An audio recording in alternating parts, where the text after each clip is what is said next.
When you see people like Ted Cruz getting chased out of restaurants by a mob. Oh, when you see, you're not going to use the mob word Oh, here. it's totally a mob. It is without a doubt. I mean, there's no other word for it. It's a go watch it. Welcome to this week's Wacky Moments of Liberal Expression. Now, this was the week that the liberal media, which historically cries, "The President of the United States is racist." Every time they talk about Donald Trump, well, they had to figure out a way to handle a black rap artist, Kanye West, visiting with the president at the White House. CNN, well, they came up with a great way to cover the issue. Belittle the black man and stigmatize those who have received treatment for mental health issues. Kanye West is what happens when Negroes don't read. And we have this now, and now Donald Trump is going to use it and pervert it, and he's going to have somebody who can stand with him and take pictures. Maybe it'll work, Tara. Will it? I don't know. Work for who? It's not going to work in the black community. That was before the visit. After Kanye's visit, which was certainly entertaining, if nothing else, CNN upped their racial rhetoric.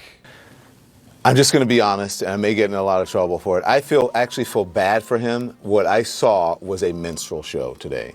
Him in front of all of these white people, mostly white people, embarrassing himself and embarrassing Americans, but mostly African Americans, because every one of them is sitting either at home or with their phones watching this, cringing. So Kanye, come on, man. Like, stop embarrassing yourself. And it's not even that. We're doing it because everyone wants to watch him. We're watching someone's demise in front of our eyes. MSNBC got so flustered that they told us something we already knew, that you will not get thoughtful political analysis from them. But if you think you're going to get a thoughtful play-by-play and political analysis, you're not, because that was an assault on our White House. That was an assault on our White House.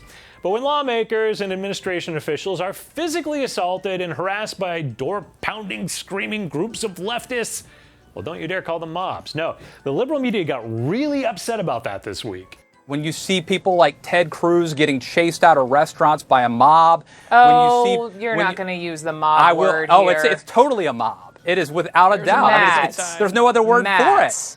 It's a go watch it. Put up the video mob. of Ted. Stop it. A mob. Mob. A mob. Just this angry mob. Mob. Mob. The mob's part of an angry mob. An angry mob, he says. What about the people who were at the Supreme Court banging on the walls? What do you call that? The subjugated majority in this country, and they're being made out to be violent and disruptive. I wonder why. Maybe because they're violent and disruptive? But that would be factual, and it would not fit the fake news agenda. So there's no way the liberal media is going to report on that.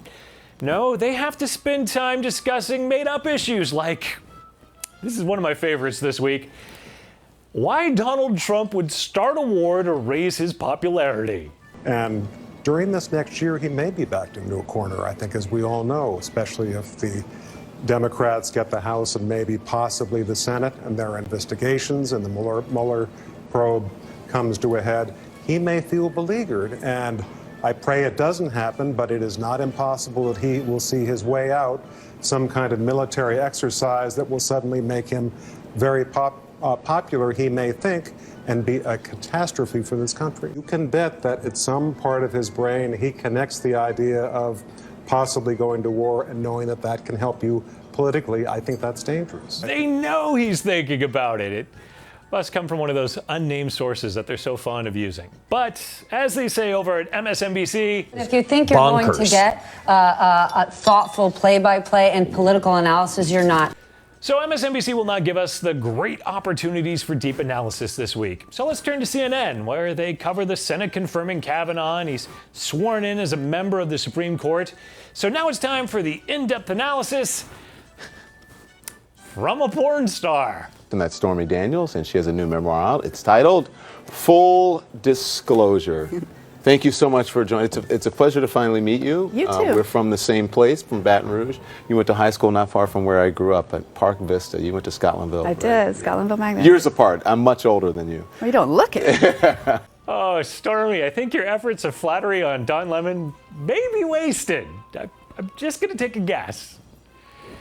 Here's something else the media wants to waste. Small red states having 2 senators. Now, it's just wrong to the liberal media to have a republic, because the Electoral College led to Hillary's loss, and now those darn founding fathers, they also made sure that those little red states got equal representation in the Senate with 2 senators. And those senators, well, they voted to confirm Brett Kavanaugh, darn them. If you want to elect a United States Senate with a majority that actually represents a majority of the people, then you and everyone you know who feels that way has to work much harder than the Founding Fathers ever believed that you could or you would. The vote for United States Senate that the Founding Fathers never wanted you to have. The liberal media now fighting against the Founding Fathers, because that's the side you want to be on. That is all the wackiness I can handle today. I'm Eric Shiner for MRC-TV. I'll see you again next week with more liberal insanity.